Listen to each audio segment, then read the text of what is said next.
I mean, I played my first game with this cast on set, and like I kind of flicked through the books, and I played like similar video games, but I think you don't need that much to get in. Like it's mostly for actors. It's a game of make believe. Like it's an improv game. You think of the wildest, craziest, most magical thing you could do in any given moment, then you hand it off to your friends, and if your friends are Michelle Rodriguez, then things get wild really quickly.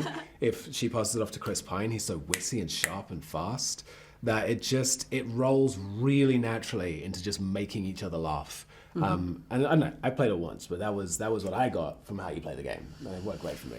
I used to play as a teenager, good 3 years of it when I was a teen in Jersey City. We were more rule breakers, like not follow the rules, like we would mix it up and actually create, character sheets using superheroes. and we'd be like Marvel and DC, D&D. And so, I'm not sure that counts. But totally then, counts. Really cool. I hadn't played in like 20 years. I know that Vin, my best friend, Diesel, is a dungeon master, but we never played, We just made a bunch of car movies together. And so when John and Jonathan approached me with the script, I fell in love because I love the fact that they approached it in a way of like, what would it be like to have the most amazing adventure playing this game and go inside the head of every individual as they're undergoing that adventure and hold that suspension of disbelief through the from the beginning of the story to the end of the story. And I was like, that's, how you make a D&D movie, because there's just so much history. You got 50 years of history. You've got hundreds of thousands of humans around the world spending hundreds of thousands, if not millions of hours playing this game over the course of 50 years. You gotta pay respect to that. You can't just say, oh, we can make some money off this brand and make a movie. You have to really care, And I felt that John and Jonathan do. So hopefully they did justice to it all.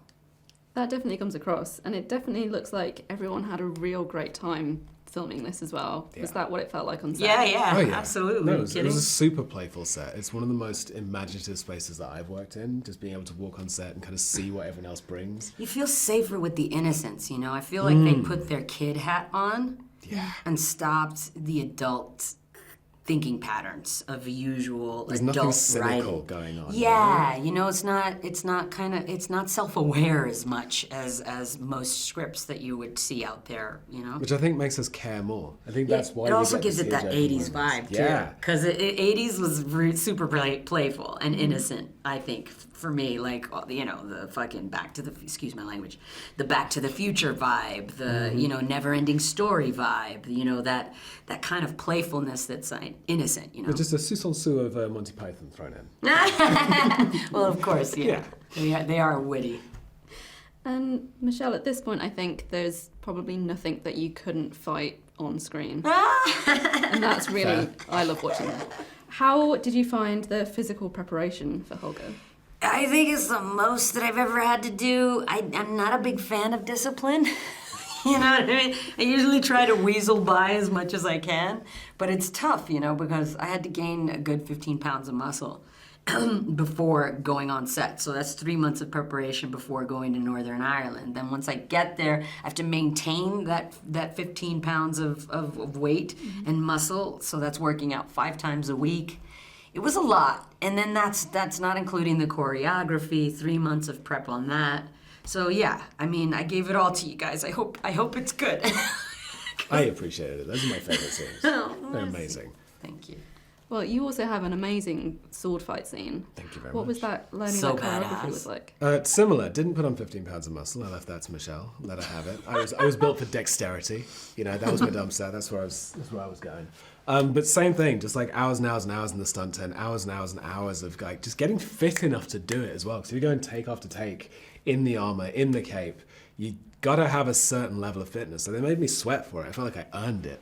But it's really gratifying, and like seeing it in the movie, it feels like there's weight to these things. Like it feels like you're bringing more to the stakes. It feels like you're really in the world with this character because you can see them. You were so annoyingly perfect. It was just like what? It was just like what the hell?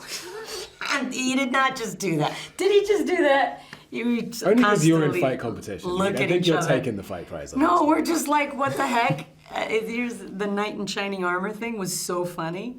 Goes play a You literal would break name, character a lot just watching him. Ladies and gentlemen, you're watching Hey You Guys!